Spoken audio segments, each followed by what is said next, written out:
Hi, 3DMJers. This is Andrea Valdez, and you are listening to the 3D Muscle Journey podcast. In this episode, I'm joined by Alberto Nunez and Brad Loomis as we discuss the differences between professional and amateur bodybuilders.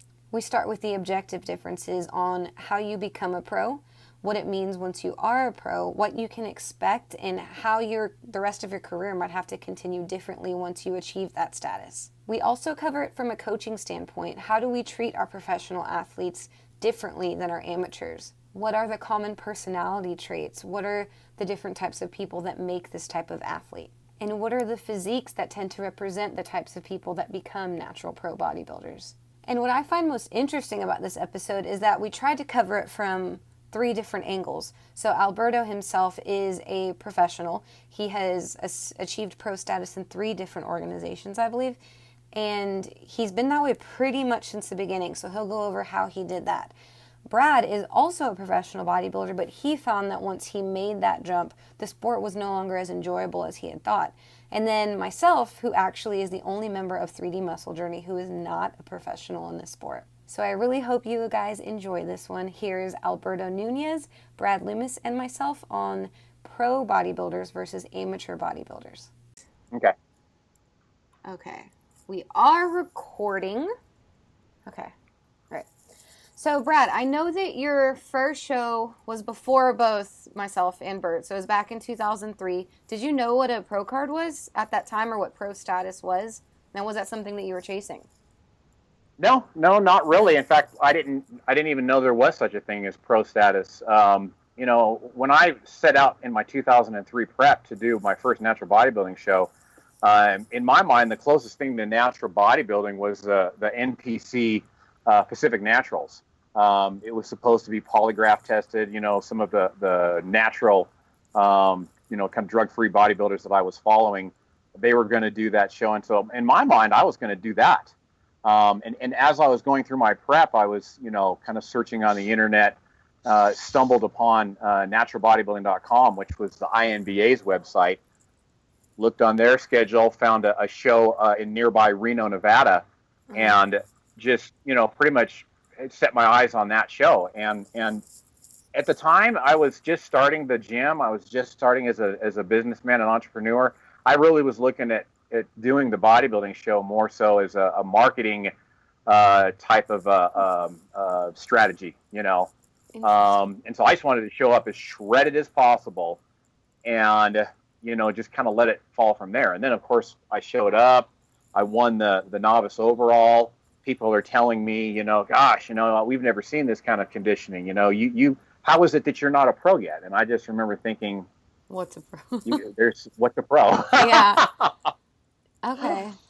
And then when did you actually earn that pro card?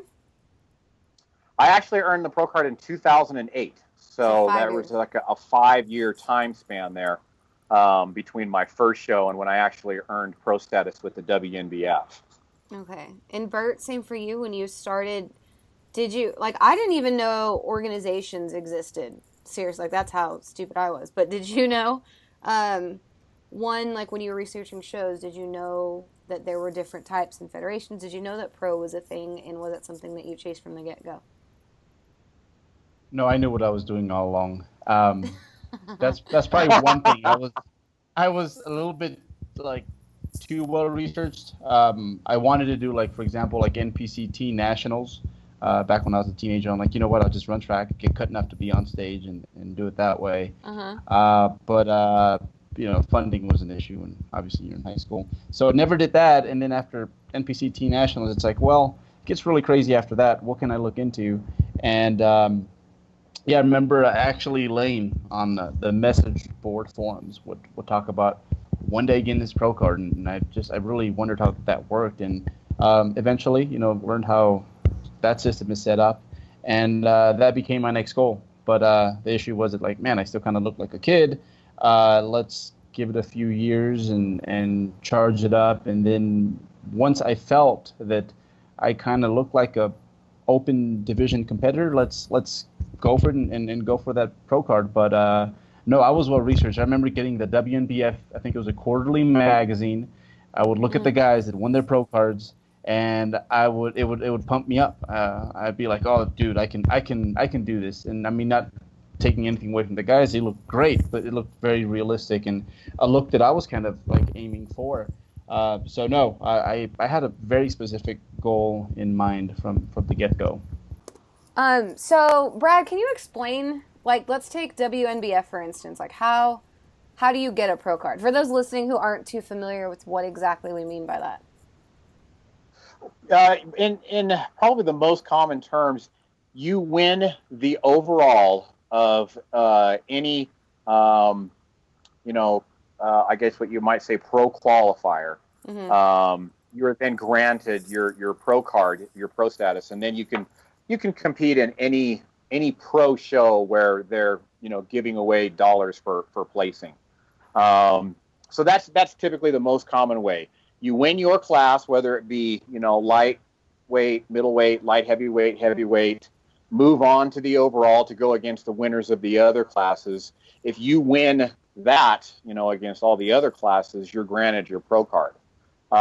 In a rarer instance, they've got pretty good size shows where you've got maybe 50, 60 bodybuilders and there's 5 in each class. There's, at least 5 in each class. They call that a super pro qualifier, in which case the winner of each class gets a pro card. So the winner of the lightweights, the winner of the middleweights, light heavies, and heavies are all granted their pro card at a super pro qualifier. But anymore, those are getting far and few between. And I think a lot of times they're actually like trying to pull people from the audience almost to fill out the lightweight. So they've got 5 people in that class to give away a pro card to whoever wins that class. So that's typically how a pro card is won. Right. And then I think the biggest thing too, when we say pro bodybuilding, like you'd mentioned, it's they can now compete for money. And unless you're like Mr. Olympia, when we say money, it's like typically maybe the cost of your entry. I think that's one of the biggest misconceptions for most people that think, well, I'm chasing this, and they defend it almost like, well, if I get a pro card, then I get paid, and like my craziness is invalidated, And Berto, I mean, you've been in quite a few pro shows now. What's the biggest purse that you've even seen available? Ooh, if you do the shows late in the year, like the World Championships. We should talk about that too. But yeah, like an average, just a normal pro-am or pro show, not one of the later in the year ones. I'd say anywhere between, honestly, $500 to $1,000 is about the going rate, and that's for first place. Yeah. Often it can be less. That's like a good show, in my opinion. Right. And when you say later in the year, you're talking Worlds, you're talking Yorton. Explain, I guess, how people get there and what that signifies and what that means and what kind of weight that carries, like IFPA, all that stuff. Yeah, so I think they definitely rack up a little bit more money for their World Championship shows, and you'll see maybe a weight class being $1,000, where, for example, if you do a local pro show like the Muscle Mayhem, the pro portion of it, you win your class, you might get $500. So with those like World Championship shows, you get a hefty amount for I think, relatively speaking, right, for your weight class. And then if you win the whole thing, they throw like a nice little chunk on top. But to be honest, I mean, it's usually it might cover expenses. Yeah. I mean, if I'm going to New York and I want to spend a few days there and, just hotel, it's even if I win the whole thing, I'm going to basically break even. Yeah. And just to clarify for the listeners as well, to get to like the Yorton Cup or Worlds, you have to not only, like Brad had mentioned, win your class, win the overall at a pro qualifier, but now to get to those later shows, you have to be either top half or top third, depending on the organization, to be invited to something like the Yorton or Worlds or things like that. So now that we've fully established that pro in bodybuilding very rarely means like I'm making the big bucks and a living and I can do this full time. So what do you think, Bert, that the mass appeal is then of getting that damn card? I think there is still many people who they see the pro card as like, okay, I'm going to get that pro card, and the very next week I'm going to have like, all these people Sponsors. knocking on my door, just wanting to sponsor me. I've actually had a pro. This was a few years back. He won his pro card. I went to go see the show in which he won his pro card, and I recall getting a Facebook message from him. He's like, "All right, so I got my pro card. So what's next?" And I'm like, I went to work the day after I got my pro card. So not much changes. To me, the biggest, my biggest reason for wanting a pro card is to satisfy that competitive side of me. Like, I wanted to do shows against the best that my sport has to offer.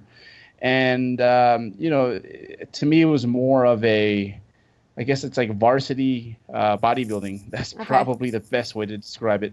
Because when you do a show, everyone in that lineup, like 1 to 10, they're usually pretty damn good bodybuilders.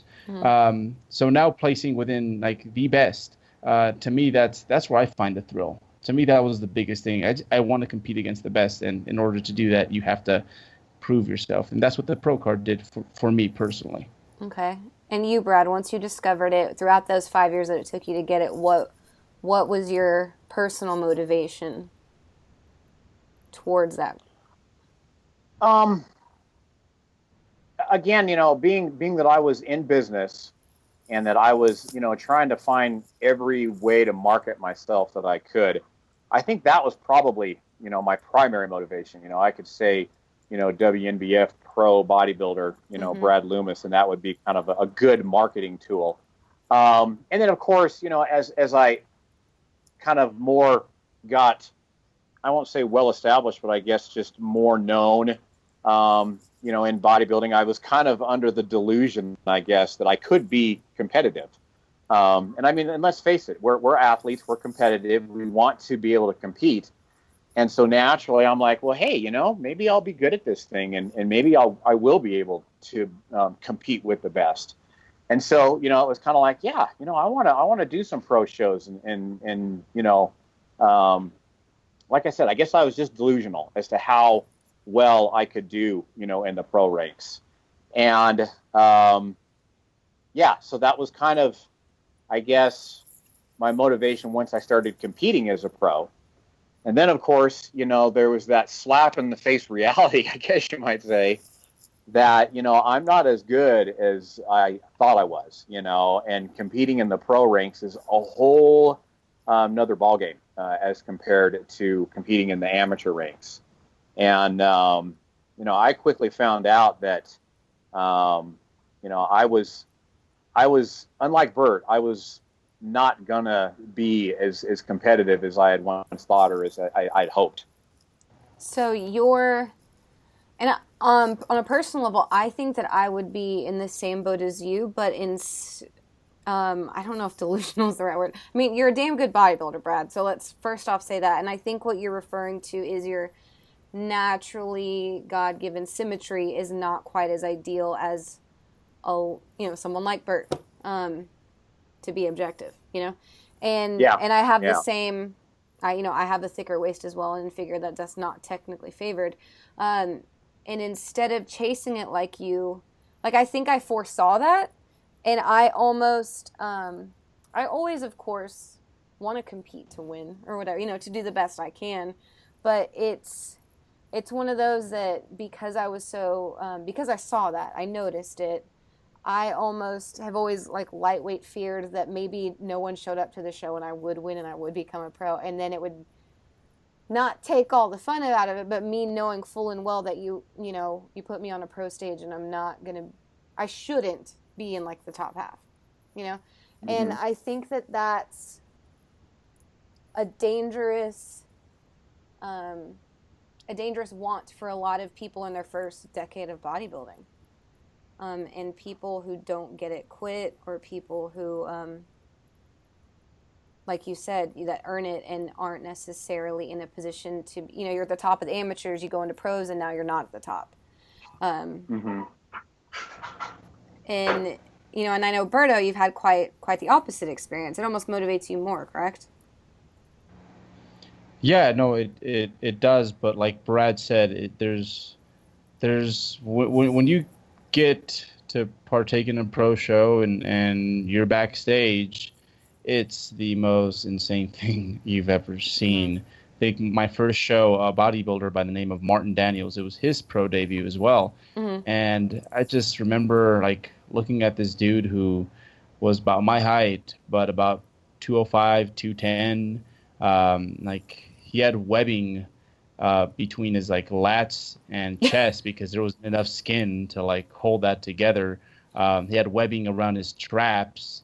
I'm just like, dude, like, what did I just get myself into? Right. Like, this is not the amateur stage, and it really becomes a game of not what you can do well, you know, but it's more than just about fundamentals. It's about that one thing you don't do right, and that thing gets picked and scrutinized. So it was a huge leap. And my first pro show, I mean, I go from cleaning up every local show around here to getting 11th out of 11 in my pro debut. So that was quite humbling. Humbling, and now I'm trying harder. Humbling, and this isn't for me now. Humbling as in, like, wow, we get to start all over, and I found that to be quite thrilling. Okay. And you say thrilling, and I'm just really happy that we have this selection of us on here, because I know, Brad, that was not so thrilling for you. Correct? To get into the pros and be like, meh. Yeah, and it was a slow evolution for me, you know, because in my pro debut, you know, it was a pretty small pro show. You know, we had, I think, a total of 11 pro bodybuilders, and they chose to split the classes.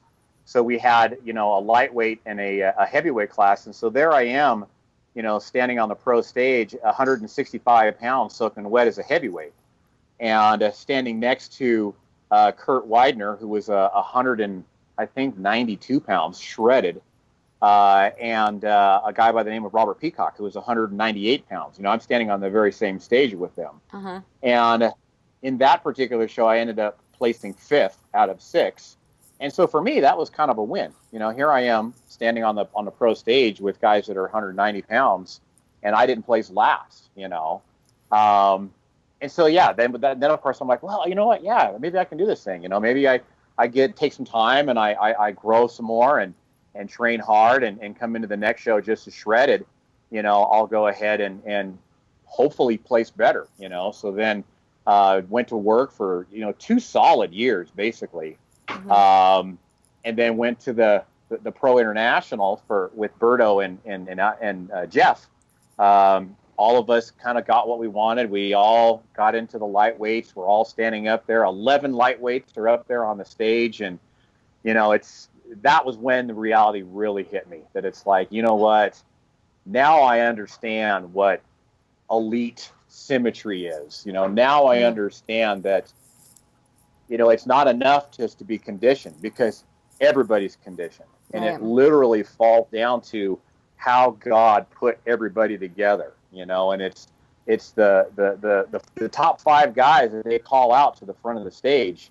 Those are the guys that, you know, they are put together. God designed them with perfect symmetrical physiques. And so, yeah, this was, you know, Berto kind of realized this in a much shorter time period with a much better God-given physique. For me, it was like this long, drawn-out 2.5-year period of coming into the realization and understanding what good structure was. Right. So, Bert, with all the athletes you've worked with, obviously the majority is amateur, do you find that aside from genetics, do you feel like a majority of the ones that end up in the pro ranks handle themselves differently than some of your better amateurs? Like, is there a difference in how they handle themselves and their prep and their work ethic and their mentality and stuff like that? Yeah, I definitely think there's a few guys, like, just as soon as that question was evolving, like guys that come to mind, guys and gals that we kind of hustled our way into the pro ranks. We did everything that no one else wanted to do. They hustled on every play. They did everything to the best of their abilities. So yeah, there is that is the difference in the amateur. Again, the amateur ranks, you're gonna get like a pat on the back for like doing things well. Yeah. However, doing things, having your fundamentals in order, but at that next level, that's where it's like everyone has their fundamentals, and even the guys that don't, they're so genetically gifted that it does not matter. I mean, no one taught LeBron James how to dunk a basketball, but there's kids that are paying these trainers, lots and lots of money to be able to touch rim so they can make their varsity basketball team, Yeah. So I mean, the talent is it's ridiculous at that level, but I do like the fact that still at this point, someone with, average genetics, who works really hard, who perhaps has picked the right show on accident usually, can come out with a pro card, because that's an awesome feeling. And I think there should be some pride. I mean, who knows? Like, the sport's just gotten so much crazier that maybe in 10 years my genetics might be obsolete. And like, to me, like, it would still be thrilling to get up there and like get my butt handed over by these guys. So, yeah. That's funny. And in my opinion, and literally just opinion, like, I don't think that's cool that an amateur, like, not that I don't think it's cool, but I still, on some level, wish that there was some possible way that, like, if 3 people showed up and you were like decent, that you should, like, I wish there was some scoring criteria that you had to meet in order to get a pro, regardless of who showed up, so that you don't end up in that position where you're standing on a pro stage, shouldn't have been there. Now you hate the sport, and now, well, not about hating the sport, but it's just, even with my background in gymnastics, right, it's also a subjective sport, but there are still there's the governing body with so much say over how good you have to be to move up to the next level of how to go from, district to state to, Western nationals to nationals. Like there's still minimum scores or top halves or whatever of huge things. And it's still so crazy to me. I mean, I think it is just a result of the fact that there's so many bodybuilding organizations. Like, how could you regulate it? But if there was some magical way to have everyone have the same scoring system, and whether you won your class or your overall or not, if you just don't get a score that puts you there, then it almost keeps the elite in the varsity and keeps the JV down in the JV. I know it's fantasy world, but I just think that'd be cool. That's all. Now that you touched on that, like, natural bodybuilding, like, just reform, it needs to happen on many different levels. Mm-hmm. And I take my statement back. I love the fact that almost anyone, can win a show at the amateur level, even with some people showing up.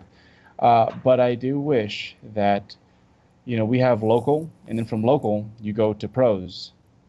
Like, there's something missing there. Like, we need something that's like state level, perhaps. Like the way that the NPC does it. I think that is, we need something similar to that. And I'd be willing to give up my pro card for some sort of system that works in that manner. Yeah, let's just redo this and really sort this out. So yeah, that's ironically enough, today was a great day at IPF, the IPF meet, the Big Worlds meet, and just seeing how far tested powerlifting has come over the last few years. It's like, man, they got their stuff together. Like, we need to do something like this for the sake of our sport on many levels. But yeah, before I get too off topic, that is probably one thing that needs to be looked at again, is that, there needs to be, I don't know, maybe 15 pro cards given away each year, tops. Yeah. Like, or maybe there's and I think that, the organizations know, and I think that they're trying to do something about it, but I just think it's kind of like it's going to take some out of the box thinking, to just figure out exactly what those criteria are. Because even back in 2006, when I won my very first open overall, it was a small show. I mean, it was essentially one weight class. I want to say there was a total of 5 bodybuilders there, I think. And I won the overall. I got the sword and the whole 9 yards, but I didn't get a pro card because there was not. I think at the time there had to be you had to basically at least have an overall where you had the lightweight and the heavyweight go against each other for the overall to get the pro card. So organizations know about it. I just think that it's going to take some out of the box thinking, to kind of figure out exactly what that criteria is and not, having athletes, for lack of a better term, butthurt because the show that they came to was not well attended enough to get their pro card, even though they won. I mean, for me, I wasn't, because I was just happy to win my first overall, and I didn't really care about, pro status at the time anyway. But, in today's day and age, it's much more competitive. People take it a lot more seriously. I think if you were to transplant me from 2006 into 2016, I would be a little bit like, what, WTF, WTF. Do you guys find that, like Brad, when on your roster, when you have an athlete that busts their ass, does everything that they're asked, gives 110%, they want it, they don't get that card. Do you think that, is that a hard conversation to have? How often do you have that? Like how Berto's saying, the amateurs typically have their fundamentals down, and at pros, it's this different level of desire, want, adherence, blah, blah, blah. But when you have someone who does all those things and doesn't make it, like, how often do you have that conversation where they're just like, okay, I'm depressed now, that they just can't get it? Yeah. And luckily, I don't have too many of those conversations kind of after the fact, like after they've been disappointed, because I mean, let's face it, how many Jeff Alberts are there out there? How many those elite bodybuilders are out there? And so you really got to nip that in the bud and kind of have that conversation while they're prepping, while you're working with each other. There needs to be some transparency there. You don't want to lead your athlete into believing that they're this fantastic, bodybuilder that's just going to, clean up. You've got to put some realism to it. And, a lot of times a red flag for me is right there on the application when it says, well, I'm going for that W, I'm going for that pro card. We got to start having that conversation that way. I can appreciate your desire to win, but, it's a subjective sport. And let's face it, you have no idea who's coming to your show. What if John Harris decides to come out of retirement and he picks your show to go out of retirement from, and the guy's shredded, the guy is symmetrical, the guy's, got a ton of muscle. There's nothing you can do about that. And so then are you going to base your entire prep, how hard you tried and your success on the fact that you didn't get the pro card, So in my opinion, it's kind of like a coach's obligation to prepare, that aspiring, bodybuilder. Look, let's shoot for an all-time, new level of fill in the blank yourself, whoever you might be. Let's shoot for that. Let's shoot to get you up there, presenting your muscularity in the best way possible. Let's do everything we can.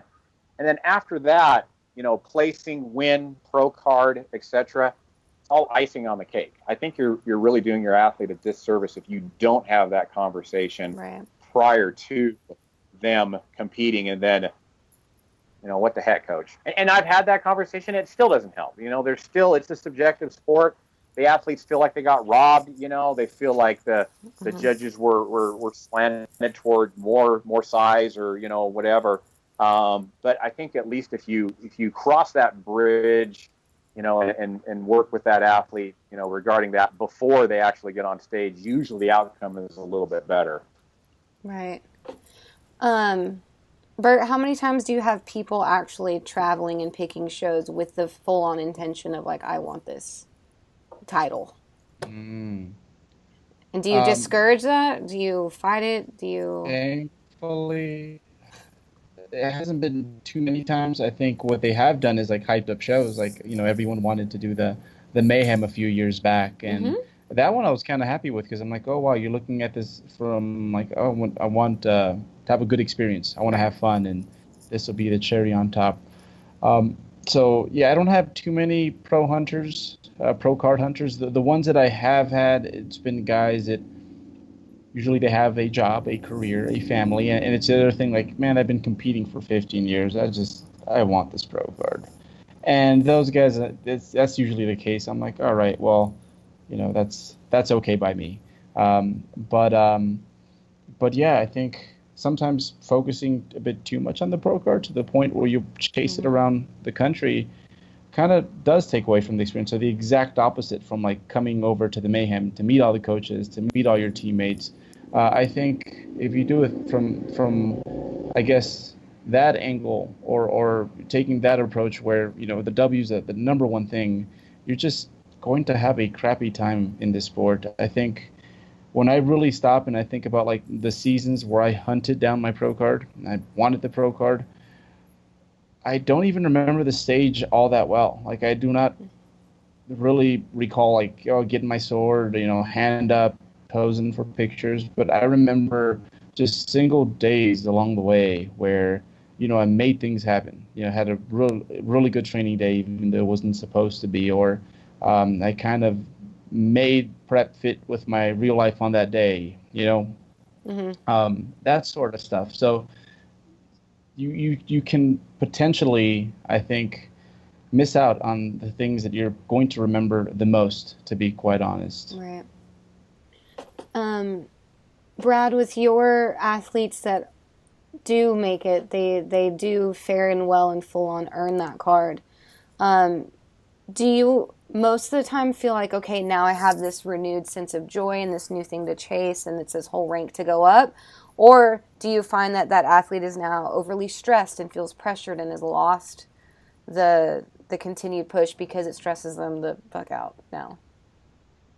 Yeah, I'm going to give you kind of two perspectives. I'm going to give you the coach's perspective, and I'm going to give you the athlete's perspective. I know me, myself, like today I just got a check-in from one of my athletes that was competing, and it was a good prep. He's a good bodybuilder. We were a tick off on his, previous levels of conditioning, but at the same time, it was very close and we held on to a lot more muscle. And so, he overall had a better package. Mm-hmm. And so me as the coach, I was a little bit apprehensive today. I kept checking my phone, when's he going to check in? When's he going to check in? And then finally I just reached out and I said, hey, but I'm dying in here. How's it going? And so of course, when he replies back, overall physique, first place, I think it was the middleweights, bodybuilding. Oh man, I can't tell you this, the feeling of relief from a coach. I was just like, oh yes. Yeah. So it was a joyous thing. It really was. Now from the athlete's perspective, it's such an unpredictable place to be in. I would say that the majority of the time, athlete wins, they earn their pro status, what have you. It's motivating. It's like, okay, it's time to get to work here. Let's get right at it. Let's have a good off season. Mm-hmm. Let's get a good placing, for the pro ranks ASAP. Monday. Mm-hmm. I say that's the majority of the time. However, there's those athletes that have been in the sport, for a while. And there's the athlete that is like, oh wow, I can't believe, I was happy, but I can't believe I won my pro card, and it's kind of like, now what do I do? I'm not going to be able to compete in the pro ranks, and it is kind of an exaggerated, post-show depression, that happens. Okay. And then there's the athletes that are like, gosh, I won my pro card, but let's face it was a small show, and I didn't come in at my all-time best. I want to compete again, not because I want to compete as a pro, or not because I want to, earn another pro card, or because I want to do well in the pros. I just want to reach my full potential. I want to do what I know that I can show on stage, regardless of, you know, where that is, what the placing is, pro, amateur, whatever. That's a very mature bodybuilder. Mm-hmm. You know, that one that basically is just looking at it purely from, I know I haven't, you know, brought the full game to the table yet. That's awesome.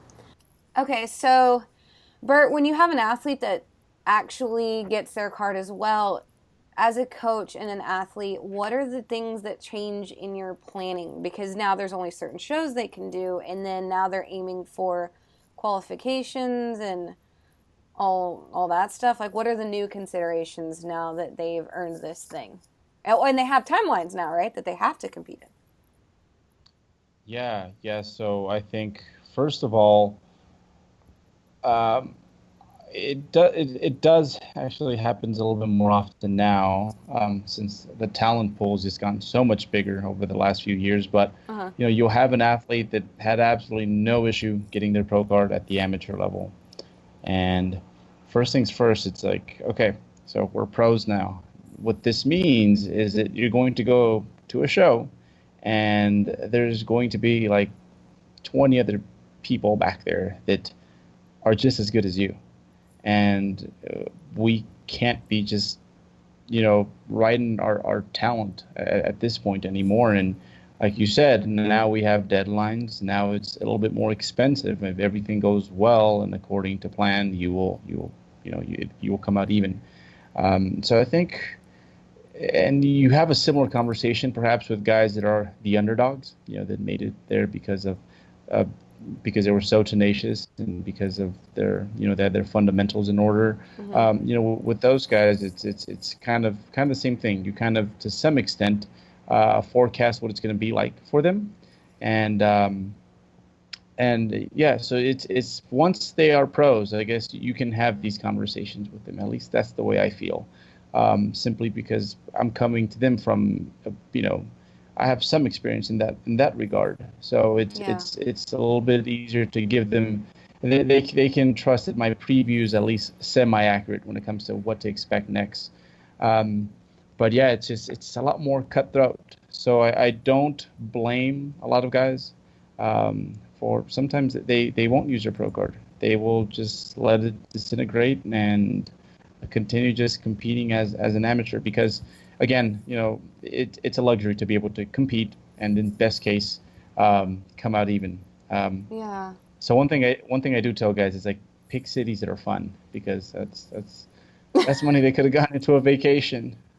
Yeah, okay. So that's an important consideration too. So and y'all let me know if I forget any. So their card, now that they have this, right, it can expire, and depending on the organization, they have to compete within, what is it, 1 to 3 years? Is it 3 years for most, from what I hear? It depends. About 3 years, I think. Yes. Brad, is that accurate from your perspective as well? In my experience, like, and you keep in mind that, like, some organizations have changed owners. Yeah, they changed so a lot. There's now kind of different criteria. When Bert and I turned pro, you had to compete in a pro show within a year of earning your pro card, and then after that, I think you had to do it every 2 years, if I recall correctly. Okay. They got away from that for a little bit because it was kind of like, well, duh, as natural bodybuilders, how can you possibly, you know, make that dramatic a difference in 1 year of training? You know, you really can't. But gosh, Bert, you'll have to correct me if I'm wrong. Have they gone back to that now? And I know that they've changed it a little bit now, and that they've got like kind of an elite status and a pro, you know, like a pro qualified status or something like that. So it keeps changing depending on who owns the federation. But one thing that sometimes is even a backdoor is, like, for example, you can have a pro card in one federation where it doesn't expire, and they take you in as a pro, and then the pro card that expired of that federation, they take those pros from the federation that doesn't expire. So Yeah, it's a mess, and that's why there needs to be more communication between Right. federations. But generally, I think in more federations and especially the top ones now, I don't think there's a limit anymore as to like how much time you can spend away. Because I mean, it wouldn't make sense. Jim Cordova hasn't competed in years now, and could you imagine if Dew shows up to some amateur show because he has to requalify? I Yeah. just don't think that would be right. Okay, So I so think no, that's interesting. it's So a that's little another different now. one. Yeah, so there's the Although time. Go ahead. Go ahead. Sorry. no, although generally speaking, you do have to compete in some federations, especially the good ones. Like after you get your pro card within a year's time, that's something that has stayed, and it's kind of an odd rule. It's just Okay. still there. So I forget that there's all these considerations. I didn't think about that. We didn't mention that you could be in different organizations. So getting your pro card, we need to like specify WNBF Pro, ANBF Pro, INBA Pro, like that again. Because my point of reference is always gymnastics, which is like an Olympic sport. So it's run incredibly well, efficiently, and with an iron fist. Yeah. And so when I think of, like you said, just like little backdoor rules like that, but there's different organizations, and then another Yeah, and then Go ahead.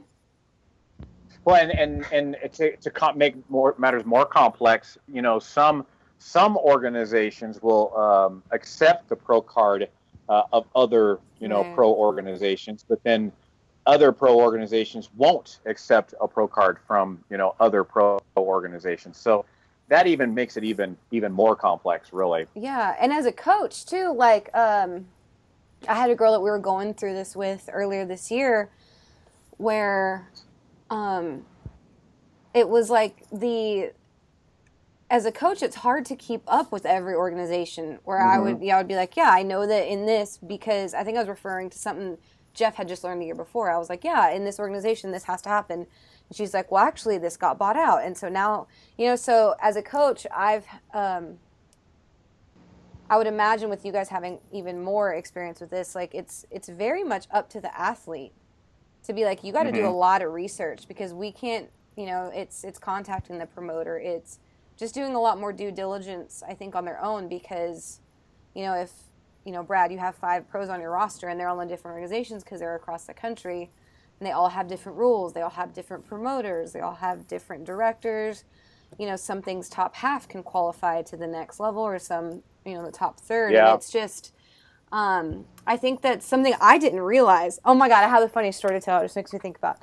So, in 2013, I was just starting my internet business or whatever, right? And I was just being coached by Bert, and in his email signature, it was like, was it your email signature? It says IFPA Pro something something, and I'm like, I'll probably compete in that organization because Bert did. I didn't even know the organizations, and so I started signing my emails like IFPA figure competitor, which I didn't even know at the time. You have to qualify to be not only a pro and then accepted to the IFPA, but like I just thought, I didn't know anything about organizations. I was like, I'm moving to California. He lives in California and he's in this organization, so obviously I'm in the IFPA, right? So I started signing my emails, and it was like 4 months later, someone commented and was like, man, I didn't know she was in the IFPA already. I was like, what does that mean? And I looked at it, I was like, oh my God, how embarrassing. Like, because it's so complicated. I Yeah. didn't know any It of is. that. Yeah, and it gets even more complicated when you start crossing countries because, like, Yeah, yeah. for example, there's pros in Canada that their organization that they're a pro in, they will not allow them to come down to the United States and compete in another pro organization. Right. And in Canada, they've got a different kind of a tier system. They've got like they'll call it the provincials, and then if you qualify, regardless of placing for provincials, then you can go to regionals and nationals, and it gets even more complicated when you start crossing country lines into other countries. Right. So now that we've established how extremely complex and all the extra things, well, just all the extra And no, things that you don't want come, to. yeah, the things that you just think like, all right, I've made it, and it's like, no, now you have this whole shitstorm of other stuff to worry about. But Bert, do you think that the obsession with this idea of being a professional, you know, because only so many people make it. Percentage wise, you know, it's like the famous ones obviously most likely have made it. And so I think a lot of people enter this sport assuming that it's easier than it seems. Like if I'm a bodybuilder, then I'm in contenders for pros. Do you find that that's like a positive thing in society, like a negative thing as a whole? I don't know if I asked that in a way that you could even like elaborate on. Well, when I first got my pro card, to me it meant a lot. It meant more, I think, than it means now. I think initially it's like, wow, I'm a pro at something, and that's pretty awesome because not many people can say that. Right. So I mean, I wasn't going for the prestige. That wasn't my goal, but it hit me, and that was pretty cool. And I can see why someone who perhaps has a better grasp on that part of it than I, you know, wants some of that. But I think, again, to be honest, I think the majority of us who, amateur or pro, who have the most fun with this, just really enjoy everything about it. And namely, the stuff you do every single day that other people just seems crazy. So I don't know if a pro card, if you get a pro card, fine and great, but I don't think it should be someone's main goal. Right. I almost don't encourage that. To me, it's I don't know. I find new ways of falling in love with this every single year, and new things that I didn't know I loved about this. And it's like, wow, I can. And here I was, like, perhaps overly fixated with just the competition aspect of things. Because in reality, I mean, I look at my whole timeline, and I've been doing this for 15 years now, and I think I've maybe have spent, I don't know, maybe like a little over 2 hours on that stage. So it's such a small portion of the journey. So it's not all. I mean, I know a lot of pros they're pretty good pros, but they're not having a good time when it comes to this. So it's not all that it's made out to be at times, I feel. Yeah. I feel like perception-wise, it's very interesting to me how much of a badge it is, because the internet is the internet, right? And I'll be damned if the second that new pro gets off stage, blah, blah, blah, pro athlete, my name, blah, blah, blah, pro in this division, my name. Da, da, da, you know, and it's, you know, coming from myself, who is not one, right? Every time I see that, I'm like, God, like, I almost feel like, I don't want to say the wrong message, because, I mean, who am I to say whether it's right or wrong, but it is very funny how, or interesting to me, how people can say, I'm doing this for me, I'm doing this for me, I'm doing this for me, and I'll be damned if it is on the front of my name 5 seconds after I've earned it, you know? Yeah, and, it's definitely a slippery slope, because I mean, I'll admit, you know, I was one of those guys that was, you know, I was guilty of that. It was like Brad Loomis, WNBF pro. You know, in fact, I still got my little thing up here somewhere. And you know, it's at least from my perspective.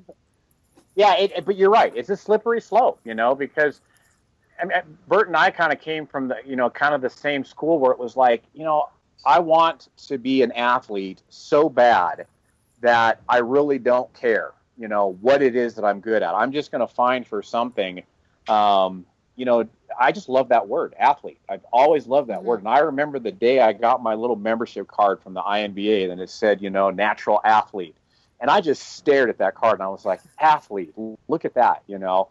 And then, of course, when I earned my pro card, I was just like, I hung that thing on the wall. You know, it was like, look at that, pro athlete, you know, because it was always my dream to be a pro football player, you know. I ain't doing that. I'm not big enough. I'm not fast enough, you know. So for a while there, I was playing racquetball. I was doing competitive racquetball, you know, and gosh, it was all I could do to place third in like the D division, you know. And so then it was auto racing, you know. What can I do to be this professional auto racer, you know? And when I finally got that card that said pro on it, I mean, I just remember that vividly. It was just, tears were just falling. I can call myself a pro athlete, you know. Yeah. But at the same time, you're right. It can be so abused, you know. It's kind of one of those. It's a very slippery slope, you know. And I'm hardly the person, you know, to advise how best to use that. Yeah, and at the same time, like you had mentioned about you being a gym owner and that motivating you, like it's the same thing. You know, now that I think about it too, a lot of those people that are quick to slap it on, that's their business. Like they're trainers or they are bodybuilding coaches themselves, you know, and that, you know, because then I have to ask myself too, like if I became a pro, would I put it on all my shit? Like probably, because I'm a bodybuilding coach, you know, and a lot of I have a couple people on my roster. I'm like, damn, y'all, you have the genetics to, if we stick this out, we probably could be a pro one day, you know? And, you know, I had a couple athletes be like, okay, so when you become pro, I'm like, I'm not. Like they think I am, I think by association with you guys. And it like blows their mind that I'm not. And that always feels kind of weird, you know. On one hand, they're like, "Oh, I thought you were because you look so great," and then sometimes I'm like, you know. So that's a hard, I guess, dance to deal with. But the title is, I guess that's a good way to put it, slippery slope, or can be, anyways. The internet's, man, it's done so much good, and then so, you know, it's hard. It's like one of those. Because it is so fleeting in a subjective sport, like you had mentioned, what other things could we focus on? And Brad, you'd say like what, you know, I always try to emphasize, like you said, their previous physique or the last time they were on stage or where their mentality was 6 months ago when I met them and now where it is now. It's like searching for goals besides placement, I think, is one of the most important things, I guess, one of the most important things we can do. Other important wins besides that first place trophy. Yeah.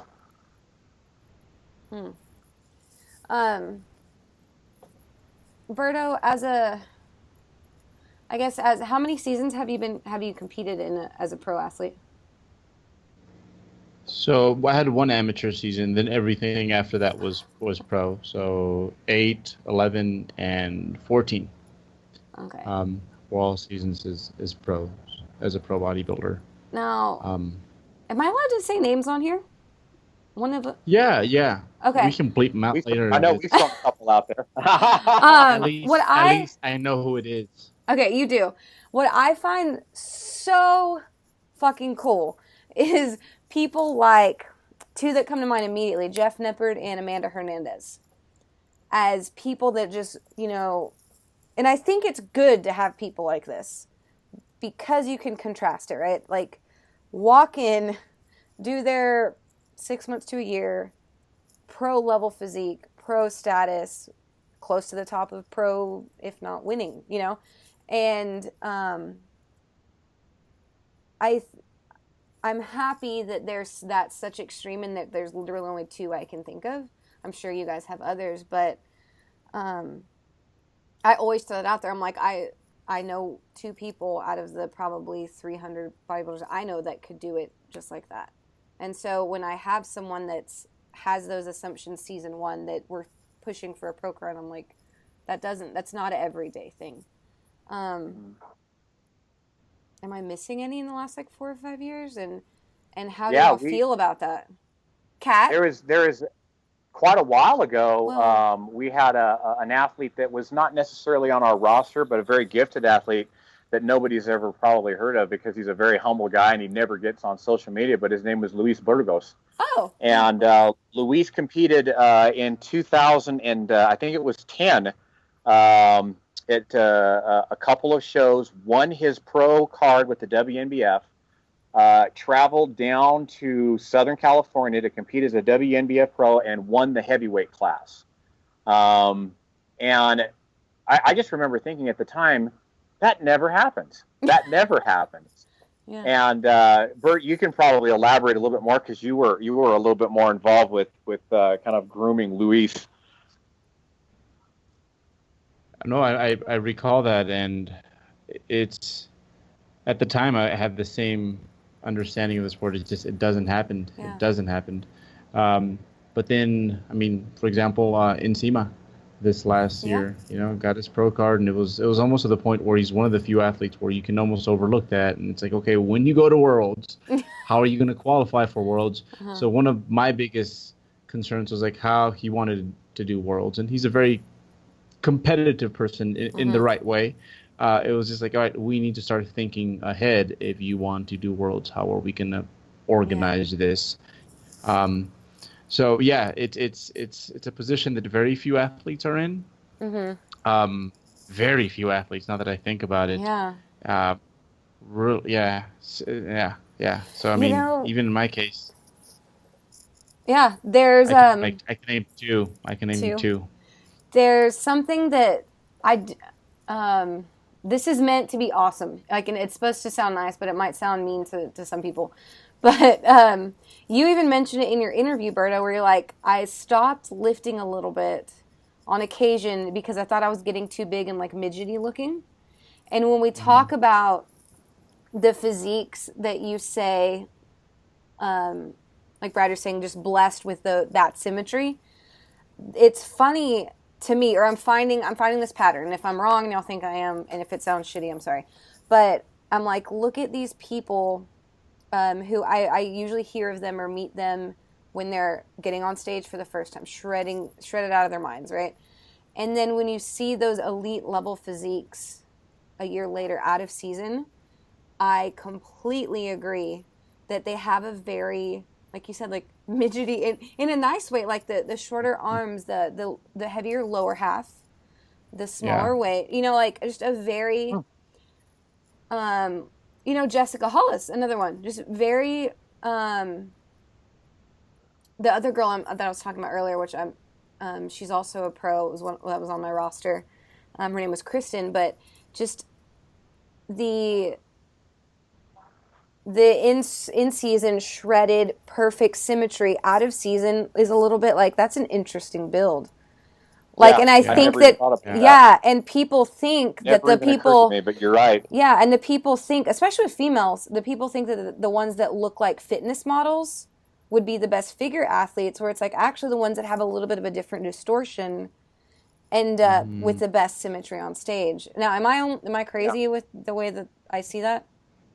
No, like Jessica is like made for this sport. Yeah, and Amanda her as well. structure is just, it's beautiful. Yeah, and it's funny because like I think if you look at I don't know, all NBA point guards, they all kind of most likely look a certain way, and every once in a while you'll get someone who's having success that looks a little weird. Like I think that eventually, both in powerlifting and in bodybuilding, as the gene pool grows, at the highest level, everyone's just going to look that way. If you're a 105 kilo lifter and you're over 5'7", you're an oddity, and I think we will get there. So no, you're starting to just you're picking up on that prematurely, I feel. Yeah, well, and go ahead. I'll be honest. That's a very good point. That it never even occurred to me. I never even thought about that. That the elite physiques that look just beautiful when they're in season might, you're right, look a little bit distorted in the off season. And so, like, for example, a physique that comes to mind is a fantastic powerlifter that probably nobody's ever heard of, by the name of Gary Slater, who is a exact same weight as me, same age as me, but again, like you said, he's got these short arms and short legs, and you're just like, that guy is built for deadlifting, and that guy is built for squatting. Well, it never even occurred to me that, you know what? I'll bet you he would look like a dang good bodybuilder when he gets shredded. Yeah. And it's, so I think that's, we talked about in other episodes, the mental, like how we, on a trend, right? The bikini competitor, a male physique athlete, they're going for that fitness model-ish look. and their in and out of season is very similar. And even though they only might be 10, 15 pounds more than they want to look on stage, they feel fat. You know, they have a hard time dealing with it. Whereas the bodybuilders, the very, very lean figure girls, the female bodybuilders,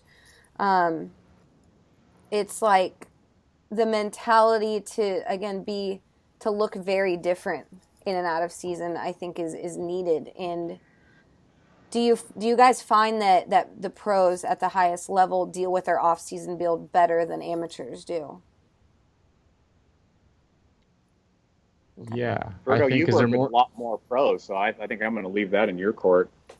They're a lot more bottom line focused. Right. So to them, you know, like I know so many guys from last year's Worlds that, like, I think maybe 2 weeks later, the instructions that we gave on our recovery diet, it's exactly what they did. They're like, oh, I'm 20 pounds heavier, competed at like 180 something, and Yeah. like, and it's like if you were to ask him, I didn't ask him because I know how he feels. This person was actually in the overall for the pro division. If you were to ask him how do you feel, he's like, whatever. I'm just That's awesome. active training. Like, Yeah. you know, like, Yeah. like I'm not pinching my stomach. It's whatever. I'm gonna be back up there next year, and I hope to win. So Yeah. it's yeah. They have different goals where, and I think just to compete at that level, you kind of have to have that mentality. And to do it year after year, you definitely do. Right. And a lot of those pros, that's where I can't get with that. They compete every single year. Yeah. That's Well, and something that's else. another good point too, right? So we just talked about how is it easier for someone to get way over stage weight? You would say like typically yes, but at the same time, there's a large majority that they're just so close to their genetic ceiling of muscular maturity that there's kind of not so much of a point to get that much bigger. So then do you find that, I'm just making assumptions, that the younger the athlete, the longer their road ahead is, the more weight you tend to allow them to gain in the off season, or they almost need to gain more weight in the off season or be further from their stage weight in order to make the progress to get on the stage in 2 or 3 years super different. Whereas, you know, the 45-year-old, 50-year-old, maybe 2 or 3 years, maybe they need it mentally, but physique-wise, it's not going to make as big of a difference for them. Am I right in assuming that, Brad? Or I think so, and for a number of reasons. I think like if you're 50 something and you've been living the lifestyle, so to speak, for that long, I mean, at that point, you know, being 7 over might not be that much of a mental stress anymore. It's just what you do at that point. So I think there's a combination of things there, but that does open up a whole can of like worms. Like that's one thing that I feel guilty about every single year is the fact that I'm a pro, that people expect me to compete, because when you're a pro, you know, the other pros know who's out there. You know, when I look at a program and I look through the list, yeah, the competitive side of me comes up. It's like, oh, I want to tag this guy, that guy, whatever. Moving on. Oh crap, this dude's there. Oh crap, this. You know, so you definitely do that. So pros know who's they stay well informed, and there's almost like a pressure to compete. I feel. Okay. There's a pressure to compete every single year. I think one, because that way people show up. I mean, who wants to pay all this money to go to a show where maybe there's 8 pros? You know, you want 8 pros per division minimum. So that's some of the small print with being a pro, is the fact that even if you are a younger athlete with a lot of room to grow, you know, you get that Facebook message here and there. You know, like, hey, so what are you doing next week? What are you up to? Are you dieting? Did you start your diet yet?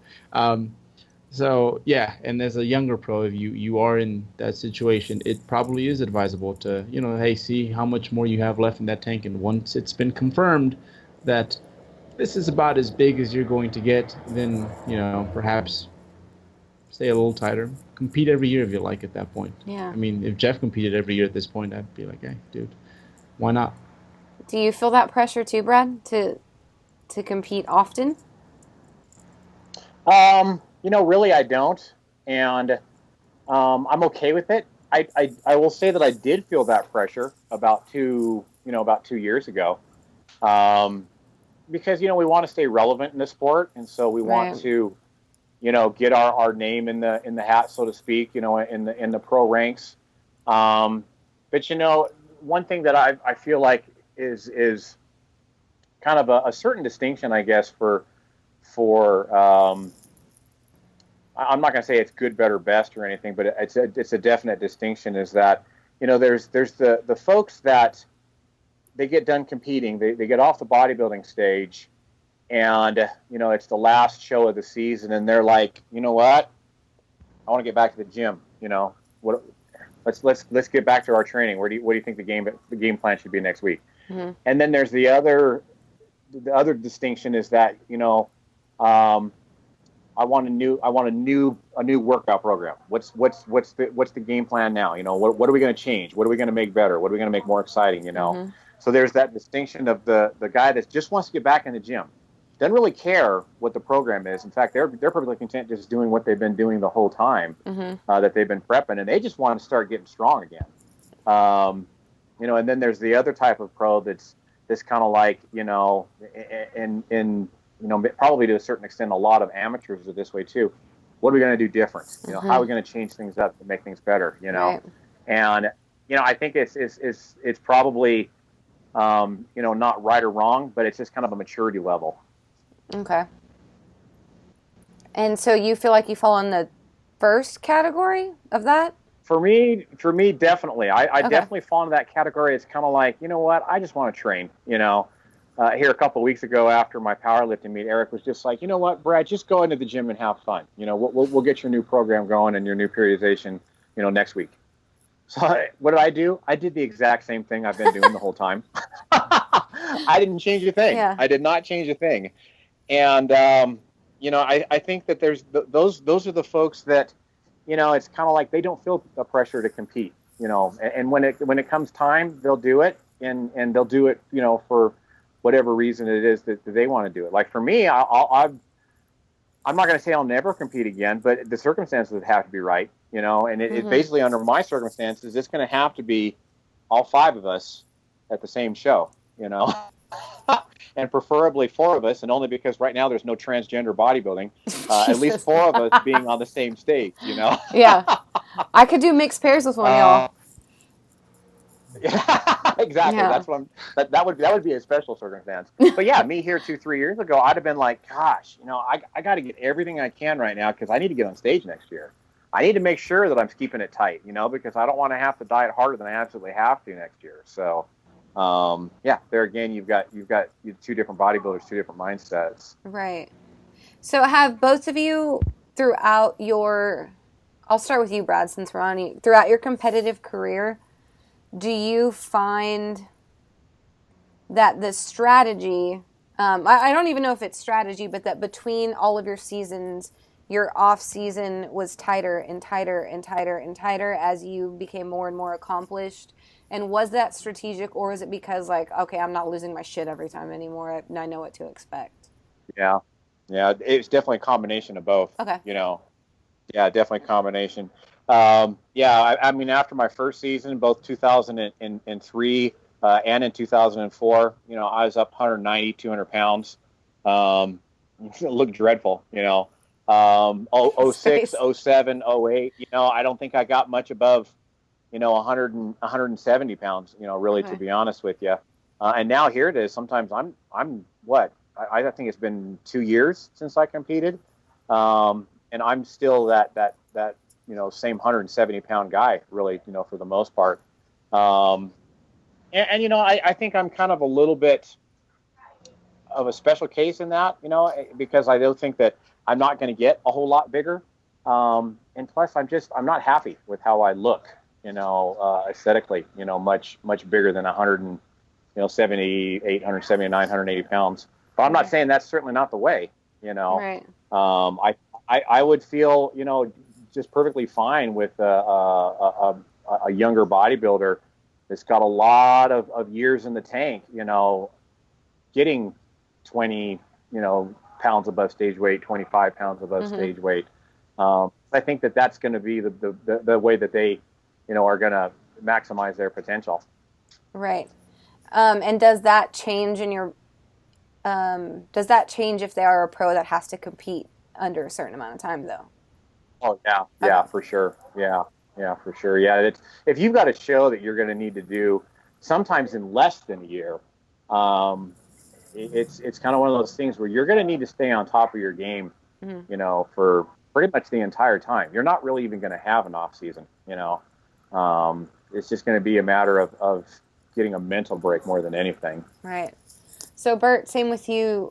We talked about your great folk of like 19 whatever, or 2000 whatever. But other than that, I mean, you're known for keeping it pretty tight in the off season. Well, especially the last few years, you're very tight. And I like hearing your off season strategies and your presentations that we do together. But is that because now I'm a pro and I do expect myself to compete often and well? Would it be different if, not that that's the world we live in, but if you weren't under a deadline, would you allow yourself to get heavier? Shoot, I think a big part of what keeps me around here is just specificity. I think it would be like the equivalent of maybe it's okay for a powerlifter to, go front squat, but hey, don't be like spending like half the year like pressing, dude. Like you need to do the squat thing. And I think right now that's kind of what it's about. It's like, okay, this is the sport that for now I'm going to be competing in, and because of that, I can't be in top shape year round, but I can decondition myself to the point where it's now counterproductive. Mm-hmm. And for that reason, I think the highest weight I saw 2 days at like 182 this off season, and which is 20-ish over. I did the Contra Costa at 168. Oh. Yeah. Okay. That was an NPC show, like in May. And I won that pro show in Idaho, like at about that same body weight. So like it's relatively tight. Like, but it's because of that, because this is what I'm going to do. It's not like I can force feed growth, which it almost feels like you can't at a certain point. And yeah, there was a point where that strategy almost kind of worked, except for that one time that you talked about. But you talked about it in the last episode. Yeah. But yeah, I think the longer you get into this, the more that it becomes a battle of, not necessarily how much you gain, but how much can you keep, and that goes for both muscle and like keeping yourself sane. Is it hard? Like, let's say. Oh, you didn't coach Jeff, but you coached Amanda and Luis, correct? Of those people that we talked about earlier that came out the gate winning pro cards. Do you find that, if they come out the gate, they have all this responsibility of a seasoned athlete now, but maybe their psyche is still on that amateur level? Or do you find that they're still the unicorn in that level as well, that they're, now that I've called names, you're probably not going to tell me as much as you would have if I didn't. But does that, you know what I mean? Like, is that a disservice to them, or in SEMA or whatever? I'm sure he'd be fun also being in our mouths. Mm-hmm. But, is that, do you almost wish some people would get their card later with all these extra pressures and things to deal with? I do think there is, first of all, just a physical predisposition for these people to kind of sort of be in shape. So, for example, Amanda, the way she came to be is Nick, who was my friend, just saw this girl one time just going at it with, I think it was like the stair mill, and didn't really weight train. She'd weight train a little bit afterwards, and he's like, this is, you look like you weight train a lot, but as I can see, you do this every single night. You obviously don't. Yeah. And she just kind of looked a certain way. So I think there's kind of just a predisposition to look a certain way anyways. So right. They have genetics on their side.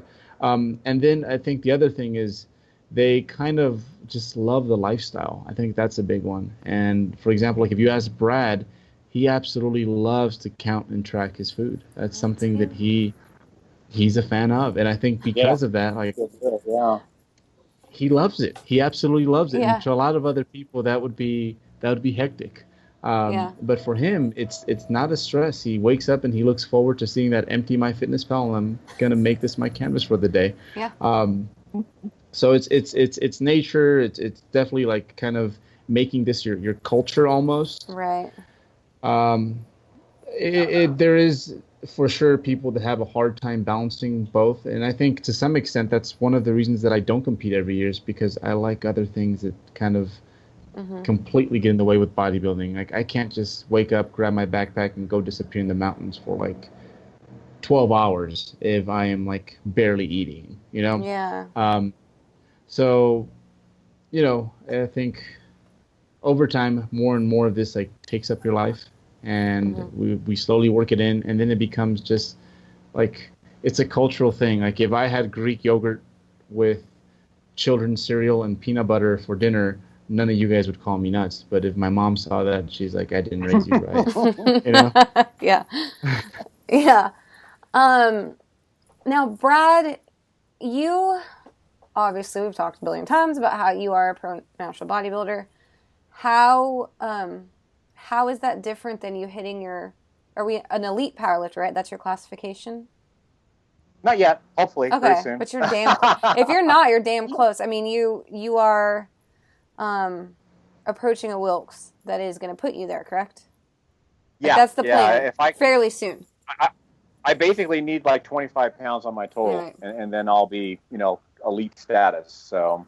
And does that carry any emotion, as much or more emotional weight than the pro card did back in the day? Because you're the only one of us that has done this in multiple sports, or Yeah, really more, to be honest with you, Okay. Andrea. And I think, I don't know. It's kind of hard to explain, but with my bodybuilding pro card, I kind of just fell into it. You know what I mean? Granted, I had to work for it, and granted, prep sucked. Especially considering that I didn't do it in the best way, like a lot of us do. But at the same time, it was kind of one of those things where I just starved myself for 6 months, and as much as it sucked, I got shredded, and was granted a pro card. And so, I mean, I had to work hard for it, but, it was kind of one of those things where with the elite status that comes with powerlifting, we're not talking starving for 6 months. We're talking day in, day out, 3, 4, 5 times a week in the gym, lifting heavy weight. Some days are a little bit easier. Some days are a little bit, harder. But nonetheless, it is a hard thing, to even put, 15, 20 pounds, on your total, over a year, much less, between 2 different powerlifting meets. So, yeah, I mean, I think, to be honest with you, I'm going to appreciate that elite status a whole lot more. And keep in mind, I was that guy that was looking at that card that said pro athlete with tears in his eyes, saying that I could do that. So that kind of gives you an idea of how much I valued that. But, yeah, at least from where I'm standing right now, that elite status seems like it's so much harder, to achieve. I mean, 25 pounds doesn't sound like a lot, but I mean, it may as well be a ton, Yeah. And I think to a certain extent, Berto could probably, relate to that as well. To chasing 25 pounds or to, I mean, because Berto, I'll never forget, was it the NGA Folsom that you judged, and in your bio it was like pro natural bodybuilder in these 3 organizations, and like he was like a mediocre powerlifter, or like average powerlifter, or something that you put in your bio. I was like, geez. But I know that you've competed in powerlifting a ton of times, but let's say, I don't know if you could imagine you're in Brad's position. Do you still feel like my heart's in the bodybuilding that carries a lot more weight? Maybe not weight's the right way to say, because we're talking about powerlifting, but you know what I mean? Like, what am I trying to ask? Would that mean more or less to you if you were in Brad's position, do you think? It's just not something that I necessarily strive for. Like I've done powerlifting because it's fun. The day of is a lot of fun. Yeah. But like, for example, outside of the last meet I did, I have never tapered for a meet. Yeah. Like after my last meet, the meet that I did to qualify, I went to go do shoulders and arms right after the meet. I needed a gym to go train at so I could do my bodybuilding work. But like Brad, like the power of the bodybuilding, it was like I was pissed off my first year because I didn't get my pro card. I was like, what do you mean? Like, dude, I lost. No, I need to redo this, and I did it the next year, and I picked up the pro card. I can't do that with powerlifting. It's just I respect the discipline and what the athletes do, but I'm not put together for that. Nor does it intrigue me to that point. Whereas like bodybuilding, it's like I'm constantly trying to find for ways to do a better job of not just helping my athletes excel, but myself as well. Right. Now, I don't know about y'all, but I know for myself and a lot of like when I'm coaching and someone, as soon as they finish their season and they're a little bit prep crazy still and they need another competitive, or they need some other outlet, right? And I definitely encourage them, if there's another sport that you've been loving, great. If there's a hobby, if there's some way to help you deal with this recovery period. And not just that, the entirety of the off season, because let's face it, most people need at least a couple years in between. Now, that's obviously, if you have a professional that has to compete in 3 years, do you almost intend for their off season to, do you take less liberty with your off season instructions? I'm guessing, like, are you like, okay, well, we really have to keep focusing on this because this is the level that you're at, versus an amateur, again, where it's like, go find something to do while you eat and grow for a while on the side and then take your time, all that stuff. Have you ever had to maybe like pull in the reins on a pro that was like, okay, I know you're still weight training, but this other, you have to bring it back in because this other thing that you've become obsessed with, like you're gonna lose your prowess in this sport. Like, do you handle that differently, amateur versus a pro? Yeah, especially if they want to compete and like do really well as a pro. Yeah. It's like when you're in high school and you can do 4 sports, but now you're in college and it's like, okay, pick one because you most likely you can't do 4 sports anymore. So yeah, I think especially in bodybuilding, specificity is a bit, and it's kind of a tangent here, but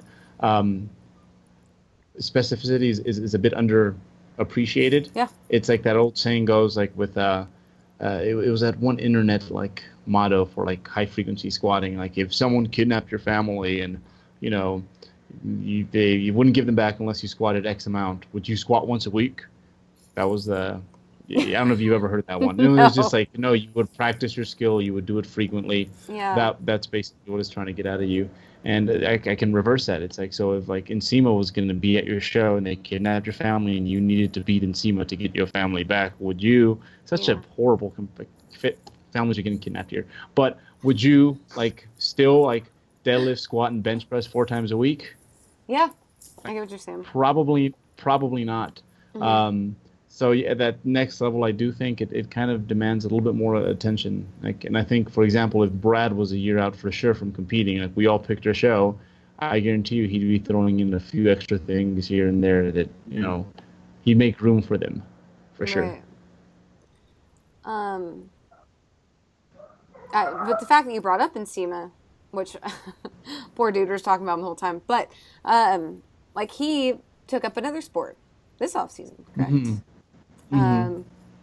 But do we allow that because he's such a damn good, just performing athlete and a good mover from when he was a kid? Because he was like, what, a soccer player? And now he's doing, what is it? Some martial arts. It's BJJ, Brazilian Jiu-Jitsu. Yeah. Yeah. Or is Which I could not imagine rolling with that guy. I know. Good God, it just be just Nsima everywhere. Every time you turn around, there he is. Like, do you see it as like he's still getting his work in the gym because he's still a power lifter as well? Like, he's just such a good case study. He's that outlier that he's powerlifting, jiu-jitsuing, and gets his, makes it to Worlds his first big year. At what point, like, do you say, okay, now we just have to focus? Like, what would be the thing? when he starts dieting? If he started to get really good at like his other sport, then it'd be like, perhaps it's something to think about, Yeah. which, for all I know, he potentially can be. Right. He's going to go to Rio. We don't even know it. So in his case, it's like, have fun because, 20 years from now, like you might be on like a 4-year streak of like winning the heavyweight title. So we can't have you burned out if you want to get there. Right. So yeah, that's a unique case. And I'm glad that he's actually doing that with himself, to be honest. He's such a cool dude. Like his situation just like amazes me all the time. Yeah. What are we at? I'm stopping. 1:20 or an hour 25.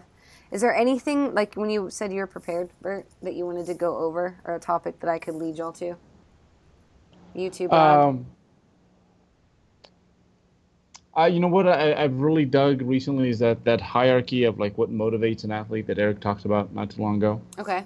You know how first it's like it's got to be the process, and then it's got to be improving yourself, and then lastly it's got to be the accolades. And I know a lot of pros that it's like, dude, if Hang you on. just got some help.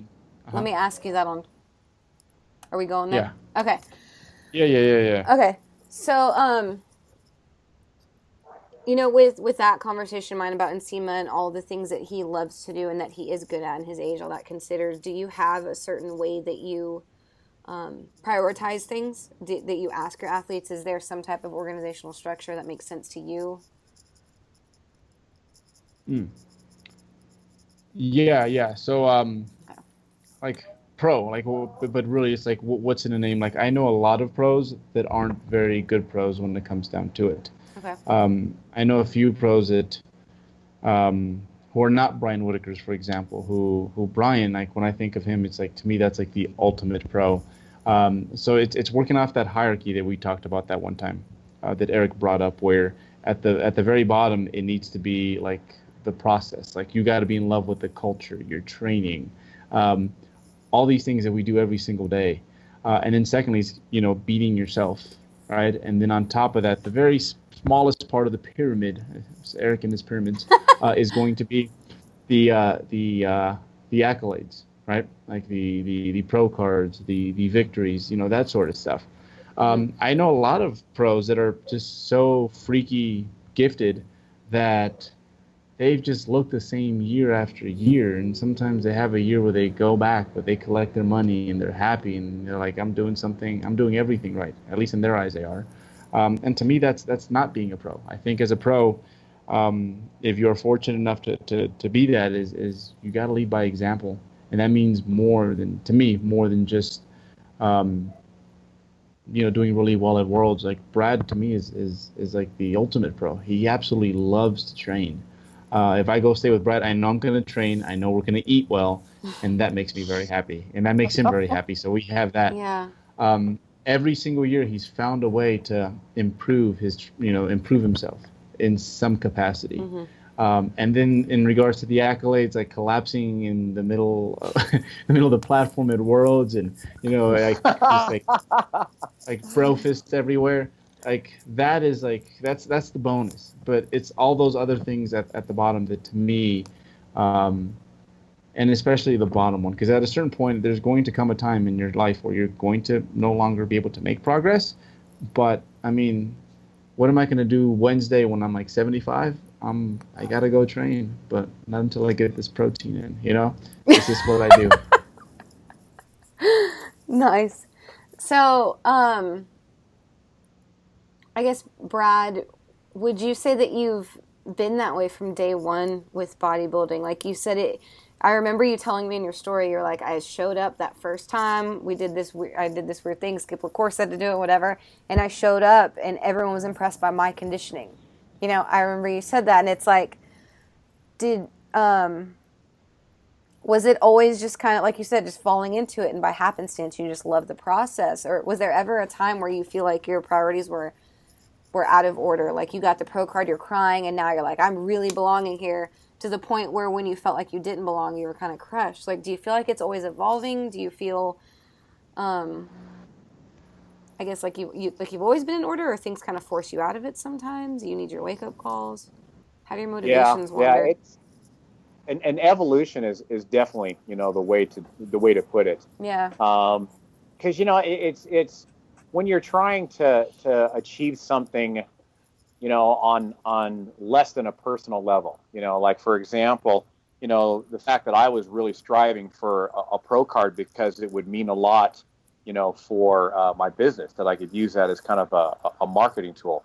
I mean, sure, that's a very motivating way to get a means to an end. But again, that's kind of, you know, like Berto said, that's kind of like putting the top of the pyramid down at the bottom. You know, that's an accolade. That's a fleeting thing, you know, because when you do achieve that, you know, and in my case, you know, it didn't work as well as I had hoped it would, you know, then what do? You know, you can't really fall back on that anymore. And so it's definitely been an evolution where now that's been kind of flipped over, you know, and it's back on top. And yeah, you know, it's when I achieved that epic PR where I passed out on the platform, I go, you know, behind the athletes area there, the warm up area, and then one of the first people I see is I'm sitting down there, and they're trying to get me to, you know, just sit down as Berto. I swear he was beamed there. He just, like, it was like a Star Trek, you know, just beamed him right there in front of me. I never saw him walk up, and literally I looked at him and I started crying.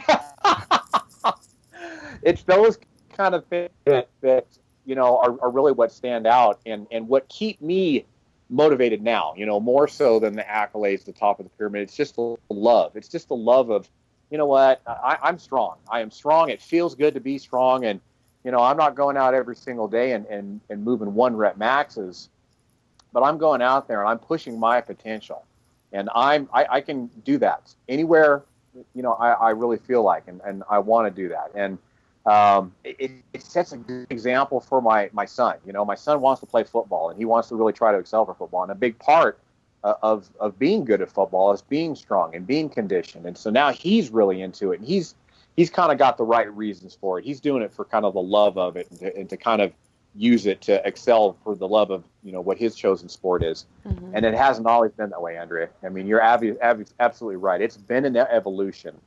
You know, and it's, I don't know. Is it right that we need to have the accolades, you know, at the top of the pyramid? You know, maybe not. But gosh, it just seems like in order to be around this for a long time, you probably better do it for a more enriching and just a deeper, you know, experience than just the pro cards and the Instagram followers and the, you know, the stuff like that. Yeah. So what's you'd mentioned earlier that sometimes you'd get that application that's like, hey, I'm coming in here to do this. You know, maybe they've done a show before, but now they're ready to take it to the next level and get that pro. Yeah, you can hear it in the very beginning that they're, like y'all said about the W, right? What's the first piece of advice or conversation that you have with someone like that who's just coming on board and you can tell their priorities are kind of not in line? I'll ask you. Go ahead first, Brad. Yeah, a lot of times I'll try to just right off the bat, you know, I'll just say, you know, what's your expectation here? What is it that you're looking to gain from this, you know? And a lot of times just asking that question, you know, you being the master of asking questions, just asking that question kind of gets them thinking about it. It's like, oh, you know, maybe I should, you know, kind of expand and think outside of just the W and just the pro card, et cetera, et cetera. And a lot of times the response will be kind of what I wanted. You know what I mean? It's kind of like, well, you know, I know that I do want to win and I am a competitive guy, but, you know, like this recent one here that I just looked at the other day was, I do want to have fun. I do want to have fun and I do want to learn. And a lot of times that's all I need to hear. I just need to hear a little glimpse of hope, and then we'll work on it, the whole prep. Yeah. I mean, we're going to be spending weeks in a very kind of an intimate, you know, relationship. We'll continue to work and evolve on it from there. We don't got to address it right then. Yeah. You, Bert, similar? Yeah, I think, you know, it's when I get an athlete, it's not like I want to make you pro like me, but it's more like I want you to love this as much as I do and get what I've gotten from this. Like, not just that pro card, not just that sword, but all the other wonderful things. Like, that's my goal. I want you to love this as much as I do, or at least find that it helps you in other like more important aspects of your life. Yeah.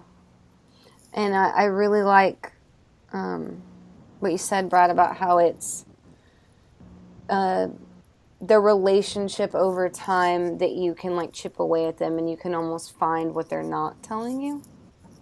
Mm-hmm. Would y'all agree? Yeah.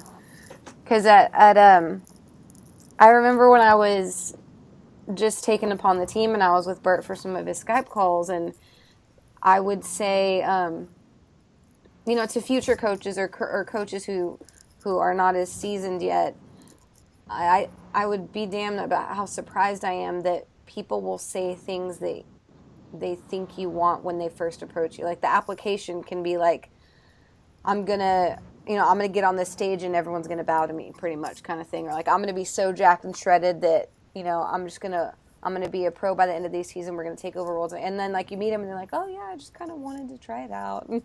Like, I'm just saying, I find that quite a bit. Like I'll get an application or again a first contact email, and I might get a real bad taste in my mouth, but I kind of got to remember that they're trying to impress me. Mm-hmm. Or at least that's how and they end up being like my best friends, within 2 Skype calls or something, like, or within a couple of check-ins, then you really find out who they are. But I wonder if because of, again, all the so-and-so, all the internet titles and all the Instagram and all that stuff, I wonder if they almost expect us to want to hear that that's what they want. Yeah. Anyways. I can see that, actually. Yeah, and that's a good point. How many athletes do you say that, I want this so bad that I will eat chicken and broccoli every single day until I get it? And I think like, that's I don't kind of want that you to same do thing. that. Yeah. Exactly. They think that's what we want to hear, but at the same time, it's like, no, I don't want, I had to do that, and I'm not going to wish that on you. Yeah. So I hadn't even thought about that. Like, why would they say these crazy things? And then when I talk to them, they're like totally normal. It's probably because they think I want to hear that they're crazy obsessed with winning. This is how we learn. This is why I love this podcast. I don't think about shit till I say it. Yeah. Go ahead, Bert.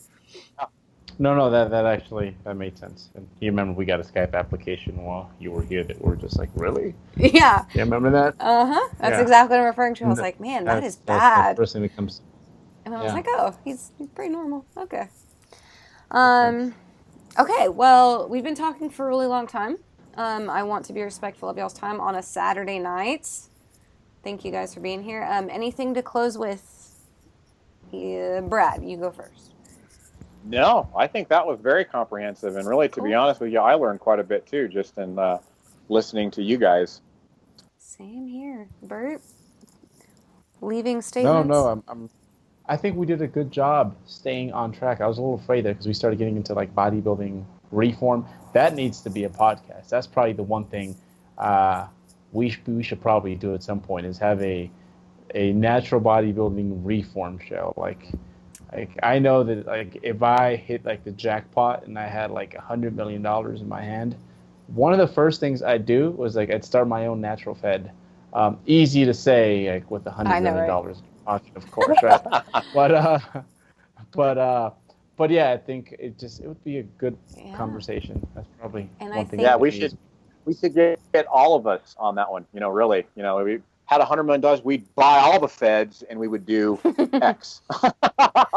Well, I'm gonna leave everyone that's listening with that how I don't think anyone thinks that really, but you can tell. I think anyone who's listening can tell that that's really important to us, the structure of the sport, and I don't think that's talked about often. So that's a really good point, and I think people will agree with us.